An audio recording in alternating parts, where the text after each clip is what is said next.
Well, good morning. Welcome to the Palm Springs Drive, Church of Christ, where we worship God, study His Word, love one another, and reach the lost. All so that we might grow to God's glory. If you're visiting with us, we're so happy that you've come. We hope that you have been made to feel welcome right at home here. Hope that you'll stick around after services. Give us a chance to get to know you better. But for now, let's open our Bibles, please, to Hebrews chapter 11 as we talk about fear of the unknown future. Now, Hebrews 11 is a chapter that sometimes is referred to as the Hall of Faith, right? It's kind of a play on Hall of Fame because you have a list of people who had incredible faith in God. And, you know, I'm not opposed to us calling it the Hall of Faith. I just want to exercise a caution that sometimes it makes it out to sound like these people were just heroes, you know, and they were just the best people on the planet and all that. And actually, no, they were sinful like you and I. Like they struggled with temptation and they made terrible mistakes and messes of their lives, but they made God their hero. They had faith that God was the one who had all power, okay, and they put their faith in Him. And Abraham is a great example in verse 8, where it says, "By faith Abraham, when he was called, obeyed, by going out to a place which he was to receive for an inheritance. And he went out, not knowing where he was going." One of my biggest fears is the ocean at night. I love to take night walks on the beach, but wading into the darkness of the water, or maybe being out in the boat in the middle of an ocean and jumping into the black abyss, that's not going to happen. I mean, do you realize that we have discovered creatures like the goblin shark and the dragonfish? Now, you could try to reassure me and say, you know, the chances of you running into one of these guys is astronomically low, but number one, you can't prove that, and the water is so dark, I can't see what I'm jumping into. I mean, I could be jumping into the mouth of a shark who's swimming vertically to get up to the surface. And secondly, do you realize that the ocean is so vast, there are creatures we have not even discovered yet. And I'm just confident if I were to jump out of the boat in the middle of the ocean at night, I would be the one to discover it. And I don't really want to be famous for that. Honestly, that's how life can be sometimes. Sometimes tomorrow is like the ocean at night. We have no idea what's beneath the surface. And if you've lived long enough in this world, you just learn anything can happen at any time. Things that are just absolutely nowhere near your radar. Anything that you would even think would happen. And yet it can. You can get deathly ill. We can face layoffs at work. We can say or do something embarrassing at school that ruins our reputation. We can fail a class. We can fail our tests. We may get in a car accident. A hurricane could blow our house away. Okay, on a global scale, you've got the war in Iran and the rise of AI and gas prices are insane. And what if life becomes unaffordable? And then the midterms are coming up and it really doesn't matter what party you're in. There's always the fear that if the other party gets control, the whole country's going to be destroyed. And on it goes. The unknown future can be terrifying. None of us have any idea what kind of goblin sharks and dragonfish tomorrow holds. And neither did Abraham. It says when God called him to leave his home, he did not know where he was going. He had no idea he was going to experience hard times and famine, and then he'd have to move down to get help from Egypt, and then the ruler of Egypt would try to take his wife. And then he had no idea that his nephew Lot would be kidnapped, and then he would have to go to war to go and get it back.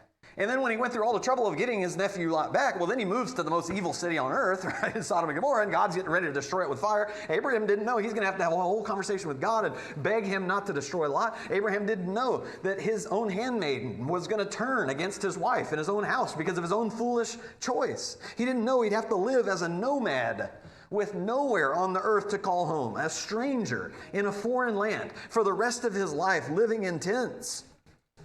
And he didn't know that after waiting 25 years to have a son, and then waiting more years as he raised that son to a young man, that God would tell him, "I want you to bring your son up on a mountain and sacrifice him to me." Now, gratefully, God stopped him, okay, but Abraham didn't know God was going to stop him from doing that at the time. This year, our preaching theme is be strong and courageous.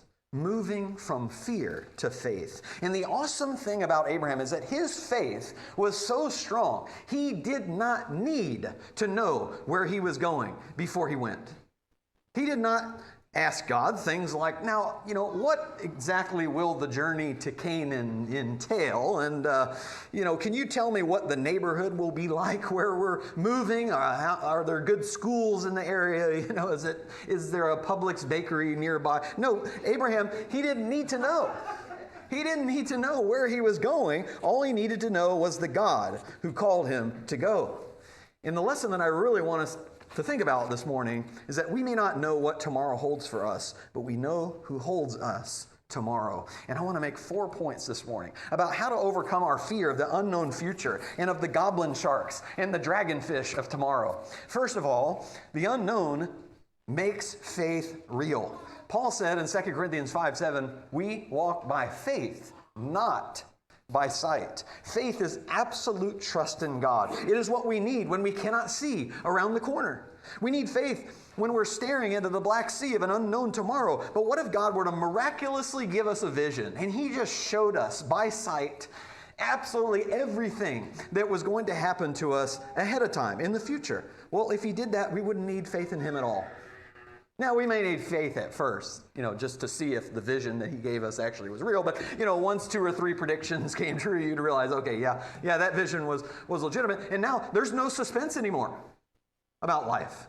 Hey, you're not living on an edge of not knowing what's going to happen, because the whole thing has just been laid out for us. And so if you get a scary test at the doctor's office, well, instead of being in prayer to God about it, instead of seeking His help on our knees in prayer and asking Him for more faith and more trust, we say, well, I already know it's going to turn out to be nothing. Or, it's cancer, but God's going to heal me within a year, and He's going to use this to help change my heart and draw me closer to Him, and He's going to help other people, in the process. We already know those things. God does not tell us where we're going on purpose so that He can teach us to trust in Him. If we already knew everything and how it would all work out ahead of time, we wouldn't even need faith because we'd be walking by sight. But in Scripture, God so often calls people into situations where they have no idea where they're going.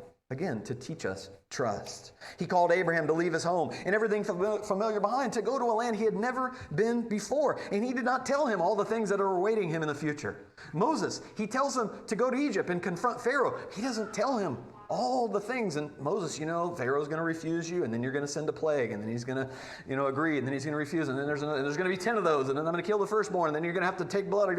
He doesn't tell him any of those things. And He didn't tell him that Pharaoh would chase them into the Red Sea. And by the way, scariest part of that story, Moses and the Israelites walked through that parted sea at night. Maybe with goblin sharks and dragonfish on both sides. I don't know. But that's terrifying. God didn't tell him that's what you're going to have to do, Moses, before you go. He just said, go and confront Pharaoh and have faith. We talked a couple weeks ago about the adventure of Christianity and how when Jesus called His disciples, all He said to them was, follow me. And they had no idea where He was leading or all the things that they were in for. But that's what the unknown future does. It forces us to sort of put our money where our mouth is, so to speak, because anyone can say that they have faith in the Lord, but it's not tested or proven real until we walk by faith headlong into an unknown tomorrow. C.S. Lewis, in his book, A Grief Observed, he talked about how we know our faith is real. He says this, you never know how much you really believe anything until its truth or falsehood becomes a matter of life and death to you. It is easy to say you believe a rope to be strong and sound as long as you're merely using it to cord a box. But suppose you had to hang by that rope over a precipice or an edge of a cliff. Wouldn't you then first discover how much you really trusted that rope? See, when Abraham left home without knowing where he was going, he was hanging by his faith over a precipice like this guy on the screen. He was jumping out of the boat into the depths of the ocean with no idea what creatures awaited him. And he could do that because his faith was real. It wasn't just a claim. He truly trusted God. It's why Paul said in Galatians 3:9, so then those who are of faith are blessed with Abraham, the believer. Paul calls him the believer, not just because his faith was proven real by stepping into the unknown, but because he is the model believer for us as Christians. If we want to know what real faith in Jesus looks like, we look to Abraham, who trusted God and went even though he had no idea what tomorrow was going to look like. For one of our house-to-house groups, Dwayne recommended a book by Max Lucado on Fearless, or it's called Fearless, and it's just a great book. I highly recommend it. And he tells the story about two little girls he saw at the pool with their father. And I'll have excerpts from the book throughout the sermon. He says he's in the water, and they jump into his arms. Well, let me restate that. One jumps, the other ponders. The dry one gleefully watches her sister leap. She dances up and down as the other splashes. But when her dad invites her to do the same, she shakes her head and backs away. A living parable. How many people spend life on the edge of the pool, consulting caution, ignoring faith, never taking the plunge, happy to experience life vicariously through others, preferring to take no risk rather than any risk? By contrast, their sister jumps, not with foolish abandon, but with belief in the goodness of a father's heart and trust in a father's arms. See, when God called Abraham to jump off the edge of the pool, he had the faith to jump. He didn't need to know the future because he knew the Father. He didn't need to know where he was going because he knew who was going with him. He didn't know what tomorrow held for him, but he knew who would hold him tomorrow. Secondly, the unknown makes faith an adventure. Again, we talked a couple weeks ago about how Christianity is not about rule keeping and behavior modifications. It's a grand adventure, and we are called to join our King's mission to rescue the world from the power of darkness and expand his kingdom of light. And part of that adventure is stepping into the unknown tomorrow by faith. And that's what we'll see all throughout this chapter in Hebrews. This whole chapter is about people with real, genuine faith who stepped into the unknown tomorrows and accomplished incredible victories against the darkness because of it. Not because of their own greatness, but because of their faith in God's greatness. So read this description with me, beginning in verse 32 down to verse 40. He says, "And what more shall I say? For time will fail me if I tell of Gideon and Barak and Samson and Jephthah and of David and Samuel and the prophets, who by faith conquered kingdoms, performed acts of righteousness, obtained promises, shut the mouths of lions, quenched the power of fire, escaped the edge of the sword, from weakness were made strong, became mighty in war, put foreign armies to flight. Women received back their dead by resurrection, and others were tortured, not accepting their release, so that they might obtain a better resurrection. And others experienced mockings and scourgings, yes, also chains and imprisonment. They were stoned, they were sawn in two, they were tempted, they were put to death with the sword. They went about in sheepskins and goatskins, being destitute, afflicted, ill-treated, men of whom the world was not worthy, wandering in deserts and mountains and caves and holes in the ground. And all these, having gained approval through their faith, did not receive what was promised, because God had provided something better for us, so that apart from us, they would not be made perfect." Now, at the end of that section, when it said they didn't receive what was promised, it simply means they're still waiting on the ultimate consummation of God's promises. And he says, we're all, as Christians, going to get to experience that together with them.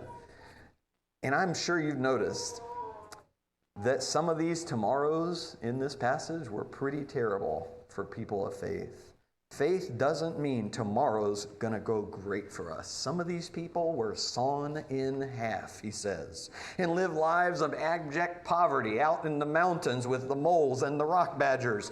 And of course, what all of us would love to do is order a life free from tomorrow's troubles. In Lucado's book, he pictures us treating God like a barista and ordering our lives like people order coffee at Starbucks.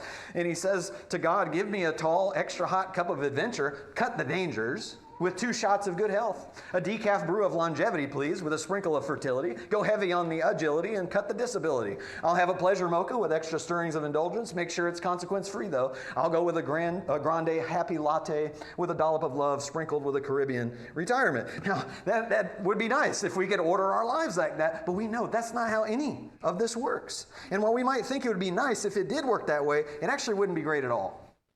Because if God gave us everything we wanted and removed all dangers and gave us completely trouble-free tomorrows in this world, life would be pretty boring, and there wouldn't be any sense of adventure or growth or need to put our faith in God at all. Ralph Waldo Emerson once said, "He has not learned the lesson of life who does not every day surmount a fear."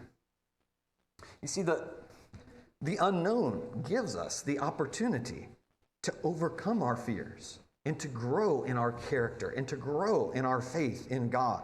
But if God gave us a vision like we talked about earlier and allowed us to see everything that was going to happen tomorrow, I think there would be one of two outcomes. Number one, like a movie that's been spoiled for us, life would be boring because we'd already know how it all turns out, and so it doesn't help us grow in our faith and character at all. Or life would be too burdening, and we'd be so terrified we wouldn't want to leave the house, and we might just give up on the adventure. I mean, if God just came to you and told you, tomorrow you're going to be sawn in half. Oh, I don't know that I wanted to know that, God. Or tomorrow, World War III is going to start, and you're going to be enlisted into the army against your will. Hey, that'd be an incredible burden to know ahead of time. And so God leaves the future unknown so that we will take this adventure of faith one step at a time, because he knows that's really all we can handle. The verse in Psalm 119, 105, he says, "Your word is a lamp to my feet and a light to my path." Notice he doesn't say your word is a floodlight to my path. They didn't have those back then. The lamps were powered by fire. This was candlelight, where you could only see a few feet in front of you just to make sure, that you're not wandering off the path. Think about God when he led the Israelites through the darkness of the wilderness by that pillar of fire. I mean, the fire, okay, that's a pretty big pillar. That's way bigger than a lamp, so I'll give you 30, 50 feet maybe, that light, shone in front of them, but he didn't show them the entire wilderness with that pillar all at once. No, that light did not project that far out, because God doesn't illuminate our entire future, just the next needed footsteps. Again, so that we will trust him with the parts of the path that we cannot see. And if he were to use a floodlight to show us exactly where we're going and exactly what's going to happen at, 10 a.m. tomorrow and then 11 a.m. and, 2 p.m. and all that. If you just laid out our lives like a calendar and just put all the events just so we know everything that's coming every single day, life would either be too boring or too burdening. And either way would ruin the adventure. In Lucato's story about that little girl who refused to jump into the pool, he gave a great warning about that. He said, "For fear of the worst, some never enjoy life at its best." See, God designed us to get the greatest enjoyment and excitement and adrenaline from conquering our fears by faith. He designed life at its best, not to come from enjoying the best in life, that's what most people think, but rather from overcoming the worst in life by faith in him. It's what makes the Christian adventure so thrilling. But if tomorrow was completely known to us because we ordered it like a coffee at Starbucks, we'd completely miss out on the thrill of conquering the unknown future by faith. Thirdly, what is unknown to us is never unknown to God. Abraham, he may not have known where he was going, but God absolutely did. In fact, he made these grand promises about the future. He says in Genesis 12, 1-3, the Lord said to Abram, "Go forth from your country and from your relatives and your father's house to the land which I will show you, and I will make you a great nation. And I will bless you and make your name great. And so you shall be a blessing. And I will bless those who bless you and curse those who curse you. And the ones who curse you, I will curse. And in you all the families of the earth will be blessed." When God called Abraham to leave home, he made a series of 7 promises about the future. We only talk about the 3 because it's just easy to remember. There are 7 promises here in this passage. I'm probably going to lose you because you're going to start counting just to confirm that. Maybe I should give you a few seconds just to prove it. Think about it. Many of these 7 promises that God made to Abraham, he would never even live to see. Because God looked far beyond all of Abraham's tomorrows, and he was looking toward Abraham's children's tomorrows, and his children's children's tomorrows, and so on. And in fact, that last part about all the families of the earth being blessed, he's talking about the new covenant. He's talking about the time of the Messiah, when Christians would join Abraham's family and become a part of his blessed descendants by putting our faith in Jesus. Abraham could not see thousands of years in the future like that. All he could see was that his wife, Sarah, was barren. And she could not have children. And he wondered how in the world this kind of tomorrow could even be possible for him. I mean, how could his descendants be blessed if he can't have any descendants? Yet by faith, even though the future was unknown to Abraham, he trusted what God knew about the future and that God would keep his promises. And Sarah did too, actually. Look in Hebrews 11, verses 11 and 12.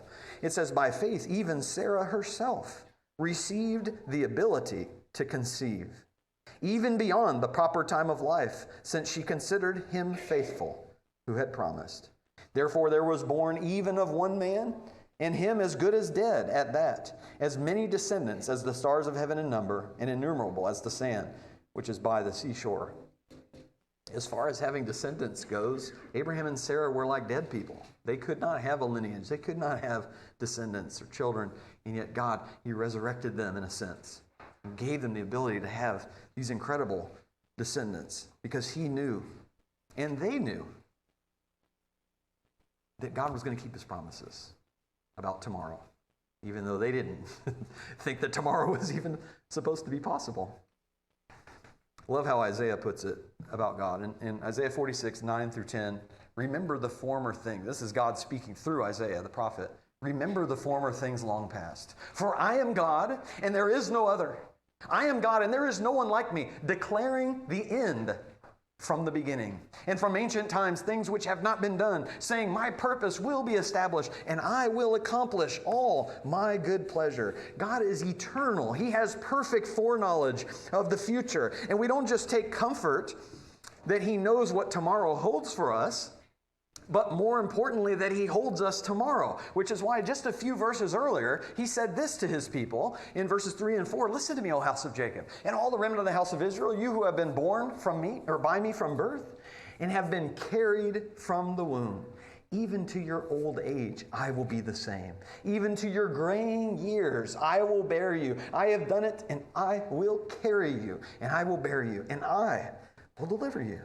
See, God assured his people, I've been carrying you since you were a baby, and I will carry you into old age. We are comforted not just because God knows the beginning from the end, but because God carries us from the beginning to the end. We don't need to fear the future, because God will be there for us tomorrow too, just as much as he's with us today. If we handled the troubles of today with God's help, we can handle the troubles of tomorrow with God's help too. God's presence, that's the key to overcoming fear in Scripture. That's why you have verses like Psalm 23, verse 4. Even though I walk through the valley of the shadow of death, I fear no evil, for you are with me. Your rod and staff, they comfort me. Psalm 40, this is one of my favorite passages in the Bible, Psalm 46, 1 through 3. God is our refuge and strength, a very present help in trouble. Therefore, we will not fear, though the earth should change and though the mountains slip into the heart of the sea. Can't imagine a worse tomorrow than that, right? All the mountains just slip right into the heart of the sea. Won't fear, because God is a present help in trouble. No matter what happens tomorrow or how bad things get, we do not face tomorrow alone. And there may be so many things that are unknown about tomorrow, but what we can know for certain is that the same God who is our present help in trouble today will also be a present help when tomorrow becomes the new today. In Lucado's book, he shared a common experience growing up in rural Texas. He said, my father let me climb onto his lap when he drove. He'd be arrested for doing so today, but half a century ago, no one cared, especially in a flat as a skillet West Texas oil field where rabbits outnumber people. I loved it. Did it matter that I couldn't see over the dash? That my feet stopped 2 feet shy of the brake and accelerator? That I didn't know a radio from a carburetor? By no means. I helped my dad drive his truck. There were occasions when he let me select He even let me select the itinerary. At an intersection, he would offer, right or left, Max? And I lift my freckled face and peer over the steering wheel, considering my options and making my choice. And I do so with gusto, whipping the wheel like a race car driver at Monte Carlo. Did I fear driving into the ditch? Overturning the curve? Running the tire into a rut? By no means. Dad's hands were next to mine, his eyes keener than mine. Consequently, I was fearless. Anyone can drive a car from the lap of a father. See, God can see out the window and down the road of tomorrow. He's the one driving. He knows where we're going, even when we don't. And we can move from fear to faith by trusting that He's holding the wheel and He's holding us along the way. And finally, in Christ, God has made the end of our story known. Lucado mentions that in Jim Collins' book, Good to Great, he interviewed Admiral James Stockdale, a prisoner of war, for 8 years during the Vietnam War. And he asked him how he survived for so long under such brutal conditions. And he said, I never lost faith in the end of the story. I never doubted not only that I would get out, but also that I would prevail in the end and turn the experience into a defining event in my life, which in retrospect, I would not trade. And Collins then asked him, and who didn't make it out? And his response was, oh, that's easy. The optimists. They were the ones who said, we're going to be out by Christmas. And Christmas would come and Christmas would go. And then they'd say, well, we're going to be out by Easter. And Easter would come and Easter would go. And then Thanksgiving. And then it would be Christmas again. And they died of a broken heart. This can happen to Christians too, who sometimes have an overly optimistic certainty of better tomorrows in this sin-cursed world. So then when we experience even more troubles tomorrow, it can crush us and it can fill us with fear. That's why the Bible is so candid about not being guaranteed wonderful tomorrows in this earthly life.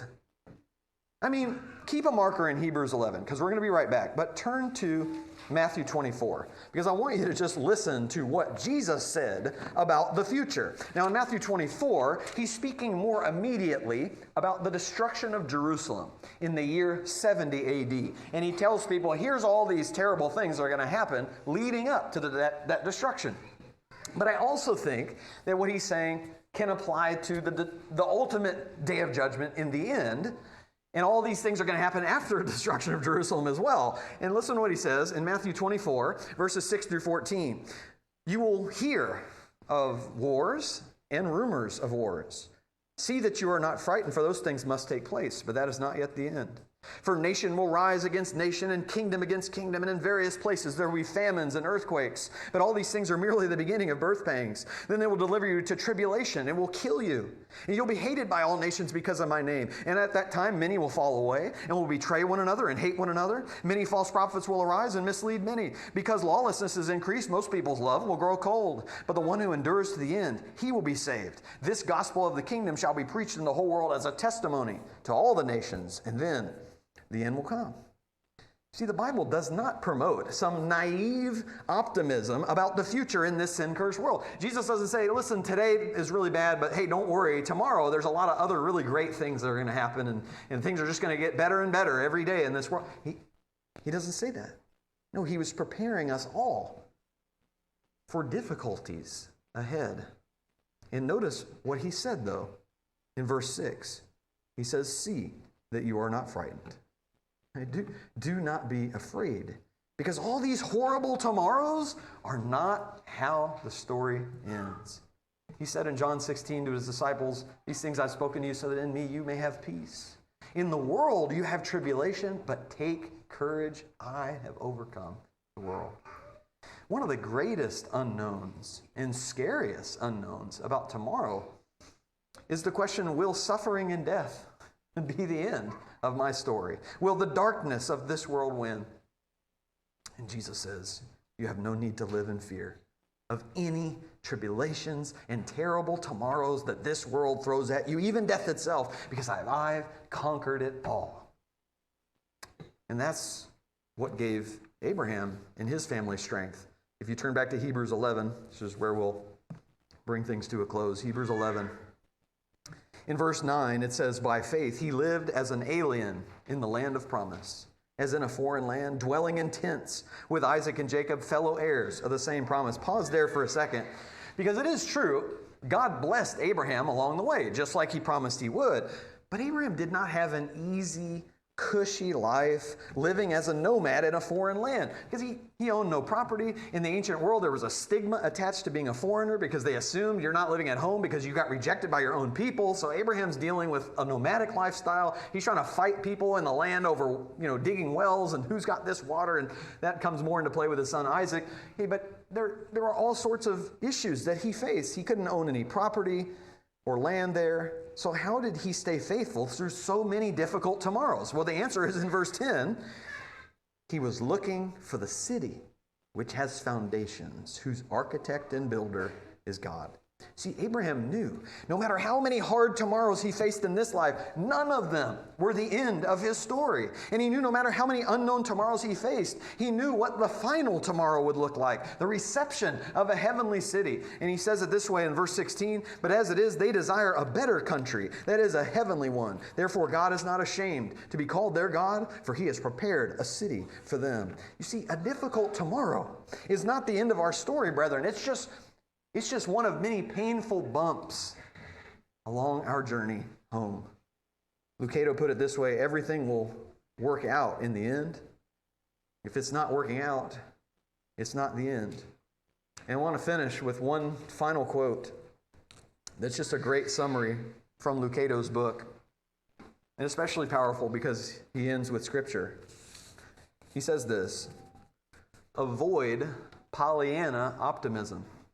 We gain nothing by glossing over the brutality of human existence. This is a toxic world. But neither do we join the Chicken Little chorus of gloom and doom. The sky is falling, the sky is falling. Somewhere between Pollyanna and Chicken Little, between blind denial and blatant panic, stands the level-headed, clear-thinking, still believing follower of Christ. Wide-eyed, but not afraid. Unterrified by the terrifying. The calmest kid on the block, not for lack of bullies, but for faith in his older brother. The old people of God knew this peace. Though a host encamp against me, my heart shall not fear. Though war arise against me, yet I will be confident. Psalm 27 and verse 3. See, by faith, we can conquer the goblin sharks and the dragonfish of the unknown future. Because we may not know what tomorrow holds for us, but we know who holds us tomorrow. You remember when I said earlier that if God told us all the troubles we might face in the future, it would either be too boring or it would be too terrifying to leave the house? Well, here's the amazing thought. Jesus actually did know everything that was going to happen to him. And I'll tell you, that didn't make his life boring. It made his life absolutely terrifying. And yet, instead of shaking in fear and staying in heaven forever and saying, forget that, I'm not going down there to suffer all those terrifying tomorrows for those people, he chose faith and he trusted his Father. And he came to experience some of the most terrifying tomorrows ever faced. It's why when he was in the Garden of Gethsemane, the night before his death, the crucifixion was coming tomorrow, and he knew that. But he faced it with faith because he knew that was not the end of his story. He knew that his story would end victoriously in heaven with all of those who put their faith in him and trust him with their tomorrows. You can put your faith in him this morning too. You can be baptized into him. And if you do that, you'll know exactly how your story ends. And you'll have God walking with you through all the tomorrows in between. Are you ready to come to him this morning? He's inviting you. Put your faith in him. Be baptized. Be forgiven of all of your sins. And you have no more reason to fear the unknown future. If you've done that and you've wandered off, you can't defeat fear if you're not right with God. You will always be trembling because you'll be missing the peace of Jesus Christ. But you can have that peace back this morning if you'll come back home to the Prince of Peace, Jesus Christ. Come forward and let us know how we can help you. to have peace this morning as we stand and sing.